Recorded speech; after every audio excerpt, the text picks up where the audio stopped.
और उधर दूसरी तरफ आरजेडी के प्रवक्ता मृत्युंजय तिवारी, उनका भी बड़ा बयान सामने आ गया है। सारे विधायक हमारे एकजुट हैं, ये आरजेडी की तरफ से दावा किया जा रहा है। हमारी जीत होगी, नई सरकार बनेगी, जेडीयू और बीजेपी के विधायकों में खलबली है।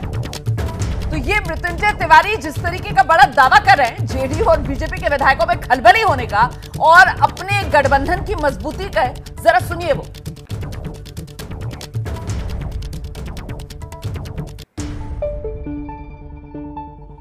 और सत्य परेशान हो सकता है, पराजित नहीं। हम होंगे कामयाब, मुझे पूरा है विश्वास। सारे तंत्रों को लगा दिया गया है, हर प्रयास सरकार के ओर से किया जा रहा है। जेडीयू बीजेपी के लोग अपने विधायकों को ट्रेस करने में लगे हुए हैं, देख रहे हैं किस तरह से लगाया जा रहा है।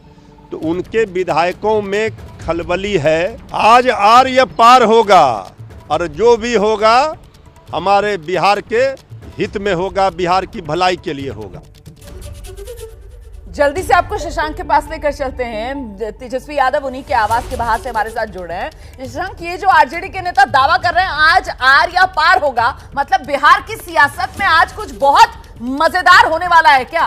और ये जो कह रहे हैं कि नई सरकार बनाने का दावा या सरकार गिराने का दावा, ये दावा है क्या आरजेडी का दरअसल आज? देखिए, इस तरह का जो मैं रोकूंगी आपको। सरकार विश्वास मत हासिल करेगी, दो ही चीज होना है अब। लेकिन आपको, लेकिन हम हम सिर्फ ये कह रहे हैं कि आज जो होना है अब बता दिए। अब कौन क्या बोल रहे हैं ये हो जाएगा तब पूछिएगा। वो हमारे सभी विधायक हमसे संपर्क में। चलिए, विजय चौधरी को आप सुन रहे थे, जेडीयू के विधायक हैं, कह रहे हैं कि साहब हमारे जितने विधायक हैं जेडीयू के वो सब हमारे संपर्क में हैं। जल्दी से शशांक के पास लेकर चलते हैं। इन तमाम दावों के बीच आरजेडी की तरफ से भी तो वो दावा बरकरार है ना कि आर या पार होगा, मतलब बिहार की सियासत में आज क्या होगा? राजद अभी भी ये दावा कर रही है कि खेला होगा, और दावा करने के पीछे एक बड़ा कारण ये है, जो जानकारी मिल रही है कि महागठबंधन के सभी 114 विधायक को एकजुट रखने में तेजस्वी सफल हो गए हैं। अभी तेजस्वी के सरकारी आवास 5 देश रत्न मार्ग पे आरजेडी के करीब 77 विधायक हैं और वाम दल के सारे विधायक हैं। कांग्रेस के विधायक अजीत शर्मा के आवास पे हैं, सब जाएंगे विधानसभा। आरजेडी की तरफ से ये कहा जा रहा है कि जेडीयू में तो टूट होगी ही, बीजेपी के भी 3 से 4 विधायक हमारे संपर्क में हैं। तो अब फ्लोर टेस्ट के दौरान क्या देखने को मिलता है, ये एक सबसे बड़ी बात होगी। लेकिन जो यहाँ पे राजद के नेता भी 1-2 बाहर निकले हैं, अपने घर गए हैं, उन लोगों का बॉडी लैंग्वेज देख के यही लग रहा है कि क्या खेल होने वाला है, क्योंकि वो लोग कह रहे थे कि बहुत कुछ होगा, फ्लोर टेस्ट का इंतजार कीजिए, अभी बातों को पर्दे में रहने दीजिए, पर्दा मत उठाइए, राजी रहने दीजिए, सदन के अंदर देखिएगा कि आज क्या होने वाला है। तो क्या राजद एक बड़ा खेल करने की स्थिति में है, ये एक सबसे बड़ा सवाल है। और स्पीकर अब तक इस्तीफा नहीं दिए हैं, उन्होंने कहा है कि मैं इस्तीफा नहीं दूंगा। तो आगे चलकर अब सदन में क्या होगा ये देखना होगा। जी, ये बड़ी बात आप बता रहे हैं कि स्पीकर ने भी तो अभी तक इस्तीफा नहीं दिया है ना, और ऐसे में फ्लोर टेस्ट से पहले मुझे लगता है वो स्पीकर को हटाया जाए, किस रूप में हटाया जाए, और उनको हटाने के साथ साथ ही तस्वीर साफ हो जाएगी कि उसमें अगर कामयाबी मिलती है निधि, तो मतलब जेडीयू और एनडीए की जीत।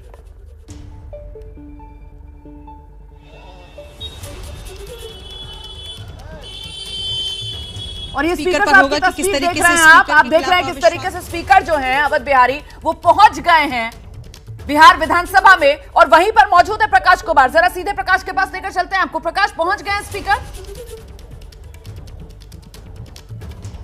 जी हाँ, स्पीकर पहुंच गए हैं और आरजेडी के भाई वीरेंद्र भी पहुंच गए हैं। तो ये जो कश्मकश थी, जो मैं कह रहा था रोमाना, कि रात भर आप समझिए कि बहुत मशक्कत हुई है।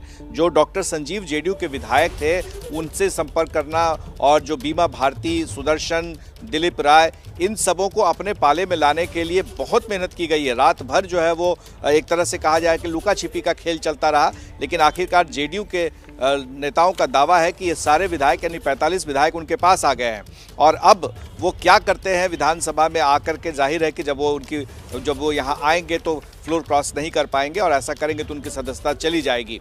तो जो दावा किया जा रहा है खेला होने का, तो मुझे उसकी संभावना अब कम दिख रही है। हाँ, ये ज़रूर है कि बीजेपी के 3 विधायकों से संपर्क नहीं हो पा रहा है, तो क्या इसका असर हो सकता है? लेकिन देखिए, 128 खेला होने की संभावना आप माइनस कह रहे हैं कि कम दिख रही है, लेकिन खेला होने की संभावना का डर जो है वो बहुत ज्यादा दिख रहा है। इसी वजह से हर खेमे की तरफ से कहीं ना कहीं वो व्हिप जारी किया गया है। इसी वजह से हर खेमा जो है वो अपने विधायकों को एकदम जोड़कर अपने साथ रखने की एक जुगत लगाता हुआ नजर आ रहा है। और यही जुगत जो जेडीयू की तरफ से लगाई गई वो होटल चाणक्य, जहां पर जेडीयू के तमाम विधायकों को एक साथ एकजुट रखा जा रहा है। निधि वहीं पर मौजूद है। निधि, बस आ रही हूं आपके पास, बड़ी खबर आ रही है, जल्दी से दर्शकों को बताते हैं। जेडीयू ने खेला करने वाले बयान को लेकर आरजेडी पर पलटवार किया है। जेडीयू के नेता राजीव रंजन कह रहे हैं अपने विधायकों को नजरबंद आरजेडी ने कर रखा है। जेडीयू के विधायक तो खुलेआम घूम रहे हैं, नीतीश के नेतृत्व में बहुमत हमें मिलेगा, ये बड़ा दावा जो राजीव रंजन कर रहे हैं, सुनिए जरा। नीतीश कुमार जी के नेतृत्व में हमें बहुमत भी मिलेगा और विधानसभा अपना कार्यकाल भी पूरा करेगी। देखिए, कुछ चीज़ों को सनसनीखेज तरीके से परोसने की आरजेडी को आदत हो गई और वो विक्टिम कार्ड खेलने की एक जो आदत सी बनती जा रही है उनके नेताओं में, उसकी वजह से इस तरह की बातें कही जाती हैं। सब खेला करने वाले लोग तो अपने विधायकों को नज़रबंद कर चुके हैं। केवल विधायकों को, अपने विधायकों को नहीं, साथी दलों के भी नेताओं को उन्होंने नजरबंद कर रखा है। और आइए अब सीधे आपको लेकर चलते हैं निधि के पास। जी निधि, अपडेट दीजिए जल्दी से। रोमाना, देखिए, इस वक्त मैं चाणक्य के बाहर मौजूद हूं और ऐसे दर्शकों को समझाएं कि ये चाणक्य में सरकार बचाने की जो आज कवायद है और पूरी की पूरी सरकार चाणक्य में रुकी हुई है। कल रात से तमाम जो विधायक जेडीयू के जो नहीं पहुंचे थे वो भी आज सुबह पहुंच गए और उनका कहना है कि हमें कोई नाराजगी नहीं। और आप समझिए कि जिस तरीके से प्रयास किए जा रहे हैं अपने अपने दलों की तरफ से कि हम अपने विधायकों को बचा ले, विधायकों को शिफ्ट करवा दे, इसके परिणाम उतने चौंकाने वाले आएंगे ऐसा लगता नहीं है। सब कुछ जब सेट है, जब सभी कह रहे हैं कि हमारे पास बहुमत है, जेडीयू और बीजेपी कह रही है कि हमें कोई तोड़ नहीं सकता है, तो फिर ये जो कोशिशें की जा रही है और जो सहयोगी प्रकाश बता रहे हैं कि रात भर ये गहमा गहमी चली है, चाहे आरजेडी के खेमे में गहमा गहमी चल रही हो या बीजेपी के खेमे में। बीजेपी की तरफ से भी अलग अलग होटल में विधायकों को रुकवाया गया और यहाँ जेडीयू की तरफ से जो 3 विधायक नहीं पहुंचे थे वो भी अब यहाँ पहुंच गए हैं और एक बीमा भारती का इंतजार किया जा रहा है। और आज सुबह 8:30 बजे अचानक बैठक बुला ली गई। जो एमएलसी विधायक यहाँ पहुंच रहे हैं वो कह रहे हैं कि हम तो विधायकों को नाश्ता कराने के लिए यहाँ लाए थे और हमारे पास बहुमत है फ्लोर टेस्ट में। आप समझिए कि कल नीतीश जी बैठक में कहते हैं कि सब कुछ ठीक है, बहुत ज्यादा चिंता करने की जरूरत नहीं। और फिर पूरी रात ये गहमा गहमी चलती है, ये हलचल जो है वो कैंप में चल रही है। थोड़ी देर पहले फ्लोर टेस्ट के लिए थोड़ी देर में तमाम विधायक यहाँ से निकलेंगे, लेकिन उससे पहले चाणक्य जो है बिल्कुल आपका रुक करेंगे। बस छोटे से ब्रेक के लिए यहाँ पर रुक रहे हैं। कयामत की रात तो गुजर चुकी है, लेकिन आज का दिन किस पर कौन सी कयामत बर पाएगा, किसको सत्ता का तोहफा मिलने वाला है, नीतीश कुमार क्या और मजबूत होकर आज के दिन उभरेंगे या फिर कोई खेला होने जा रहा है, इन तमाम सवालों के जवाब बस अब से कुछ ही देर बाद मिलने शुरू हो जाएंगे। फौरन लौट रहे हैं, छोटा सा ब्रेक, बड़ी कवरेज लगातार जारी है।